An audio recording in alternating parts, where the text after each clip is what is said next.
Actually, I feel our lives are going at the moment in different directions.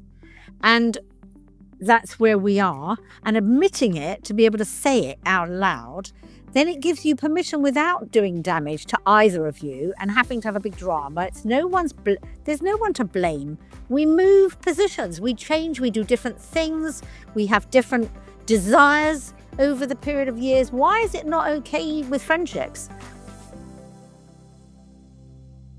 Welcome to Midlife Answers. I'm Rachel Fortune. This is the podcast where we cut through the noise and focus on one real question at a time, sharing clear answers and practical next steps that fit into real life, all in around 15 minutes. Today's topic is a popular one. Many of you sent in questions along the same theme. It's about something many of us experience in midlife, but often feel guilty admitting. How do I handle friendships that no longer fit the person I'm becoming? I'm joined by Diane, a counsellor and psychotherapist who helps people navigate changing relationships, boundaries, and emotional needs as life evolves. Together with Diane, we'll be discussing why friendships shift, how to manage feelings of guilt or obligation, and how to honour growth without unnecessary conflict or self-blame. If you felt yourself pulling away from certain friendships or wondering whether it's okay to change, this conversation will bring clarity and reassurance.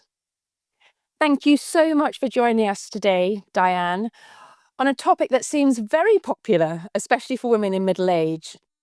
I think this is something that I can definitely relate to. Friendships that once felt right now start to feel uncomfortable or misaligned.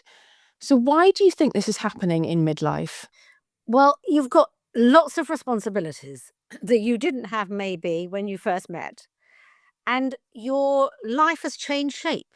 And if you feel that fit doesn't work with the person you're friendly with, it's about questioning, does this friendship actually work for me anymore? And give yourself permission to think about it, because a relationship is about feeding both. If it's you're feeding the other and the other person's not feeding you, that is a time to really think about, so why am I in this friendship? Or has it come to an end? And why is it not okay to say, actually, we've had a great friendship. However, at this point in my life, it's actually not feeding me. I think so often as well when it comes to friendship shifts, it's very rarely down to a big falling out or drama. Do you think that's why sometimes it is often hard to move away from friendships because really there's no one to blame? I think actually huge dramas are not positive, and that's usually a build up when people haven't been honest with each other. If you can be honest and be able to say, actually, I feel our lives are going at the moment in different directions, and that's where we are, and admitting it, to be able to say it out loud, then it gives you permission without doing damage to either of you and having to have a big drama. There's no one to blame. We move positions, we change, we do different things, we have different desires over the period of years. Why is it not okay with friendships? Why does it have to be, well, you're my friend, you have to be my friend for life? I have to accept whatever happens. I have to take it all on board. But you don't feel, you come away each time, feel, I'm not really fed here. I'm just giving out the whole time, but I'm not receiving. Why is it not okay to be able to think about that and to be able to say, maybe we've just moved on? It reminds me of, I remember years ago going on a course and people would say, oh, we must get together after. And you knew very well there was no intention of ever getting together. Why do you have to say it? Why can't you just say, it's been really nice meeting you. I've had a great time. Our lives are in different directions. What's wrong with that? I think people pleasing is a major part of that, Diana. And as someone who I feel myself is a people pleaser, can we just talk about how do you have that conversation with a person to say, I just think at this present moment in time, we're going in different directions, because I'm almost just cringing at the thought of that coming out of my mouth. So what kind of words should we use when we're wanting to have those conversations? Well, you could say something really simple, like, at the moment, you're going to have to excuse me. I just don't have the time to meet. There are so many things pulling at me at the moment, and I need to. There are things I really want to do, And it's about not, you got to own whatever it is you say. It's not about the other. It's about saying, at the moment, this is where I am. And it's about, I don't want to hurt you. And I don't want to, it's not that I don't want to see you, but I don't have the time to see you to the extent we have, because there are things I really want to do. And I've got to prioritize myself a bit here. I was going to say you should make it about yourself, not about them, about what you want to do. You have to make it about you. So even saying, I know I'm a people pleaser, and I find it's really hard for me to say this to you. But at the moment, there are so many things work-wise that I want to do, and I really want to get to my potential. And therefore, I don't have the time to do both. And our friendship, if it can last, has to have that in mind. If it can't, then we're going to be going in different directions. And we've had a great time. What's wrong with that? I mean, yeah, when you're saying it, yes, I think it is possible. And I think a lot of it is about being inward looking and thinking time is so limited. Our hours during the day, whether you are working a full-time job, whether you are looking after children, you have to really prioritize yourself and, well, your time. And part of that is prioritizing what you want to do within those hours. I know personally, I feel enormous guilt if I'm working and friends want to get together and I've said no to friends. But likewise, if I'm with friends, I've had to turn around and say I can't work. And I feel that the juggle between the two is very conflicting. Do you think there are ways that you can manage that more on a level where you don't feel that you're letting yourself down or necessarily letting other people down? Well, the first bit I want to ask you is, why do you feel guilty? What's the guilt? The guilt is that I feel if I don't see friends, then that friendship will drift. That friendship will change. I think to have friendships at this stage of our lives, they're intense, because I think time is precious, that the friendships that you have are maybe more honest than you maybe would have had in your 20s or 30s, and it's shifting. And so, yes, I feel if I don't see them, then I won't still have that relationship with them going forward. Well, you most probably won't have the same relationship, but then it's about, you're changing. You're at a stage in your life where you are changing, and so are they. And it's accepting that if the friendship has a real length, can carry on for length of time, it won't matter that you've moved back into a position where you spend the time doing what you want. They can, if they choose not to, that's their prerogative. But it's about, why is it that guilt will stop you doing what you want to do? And then you're going to regret not doing it. And that's going to impact on the friendship as well, because you're going to resent them for putting you in that position. You might not say anything, but it's going to be in there. So it's about being honest. I don't want our friendship to go. If it's people you do want to keep going, I really love the fact we have this friendship. However, at the moment, I really want to prioritize this piece, some work, and I hope our friendship can manage that. But if you say it out loud, the other person can say, I'm really disappointed in that. I'm really upset you think that. Da, da, da." But you can then say, that's how it is at this moment, because we neither of us have that much time. I've got a friend writing a book. We used to do meet regularly because we used to do some work together. I know she hasn't got the time. This, for her to get the book done, it's not going to happen if we meet to the same extent. I either think, okay, well, that's nice, isn't it? But actually, I think she's doing something that's okay for her. And therefore, if you have a good friendship, that's what you'll be able to tolerate the other person's need. So what you're talking about is whether you put your own needs first. Are you allowed to put your own needs first? Are you allowed to give yourself permission to do what you really want to do? And that doesn't mean you're going to remove all friendships, but that there may be some will go by the wayside. It's a bit like, is it not a bit like you buy something and you wear it a lot, let's say, and you love it, and then you suddenly look at it and think, do you know what? The time has come, this thing or whatever it is, it's no longer of any use to me, or it doesn't provide me with any food, or it doesn't make me feel good in it anymore.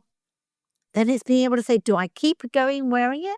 Do I keep keep it? Or do I say to myself, okay, I've had a great time with that person, and the time has come where our relationship is going to move away. Doesn't mean it won't move back. At some point it might, but it might not, because you may be in a different stage in your life. Just a quick one. If you love Midlife Answers and want to support what I'm building here, you can buy me a coffee or a green tea for people that know me. It helps with the behind-the-scene costs and means I can keep bringing you these honest midlife conversations. The link's in the show notes. Thank you. When we compare male friendships and female friendships, I think females can have the tendency to overcomplicate things, particularly when it comes to communicating, like you said earlier, about the shifts that naturally happen in friendships. Is it sometimes just saying it as it is and not trying to over-justify your thoughts and just being confident in your own feelings? I think it's about giving yourself permission to have those feelings.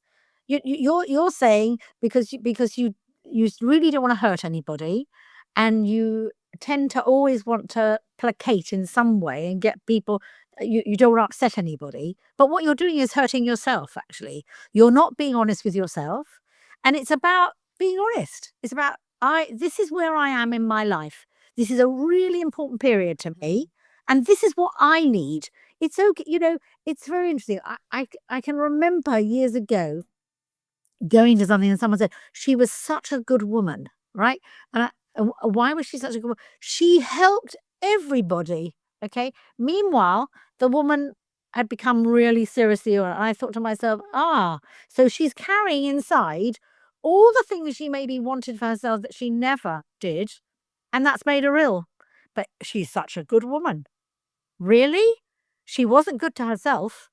So it's about a balance between both, really. Allowing yourself to say to the friendship, at this moment, I know it may be difficult, but at this moment, this is where I'm at. And some friendships will go by the wayside and some won't. To finish up then, Diane, I would love for you to just share some clear advice going forward for anyone listening who feels torn right now about a friendship, particularly one that they're thinking that it's not bringing anything to their life in terms of they haven't got the time for it, or actually as people, they're just going in different directions. What's one small step they can take that will help them feel more confident moving forward? Actually, it's about, do I deserve to have what I want? Am I allowed, given permission to myself, to actually feed myself? If you can't do that, you're not going to take those steps. If you think, actually, I keep on thinking, if I'm with friends and I'm thinking I want to be at home and I don't want to be doing this, but I want to be, it's about you being honest with self and saying, okay, can I prioritize something that I feel passionate about? Can I prioritize wanting to learn something that does interfere with other people because I haven't got the time? And being able to say, I just don't have the time. I'd love to see you, but sometimes we don't want to see people.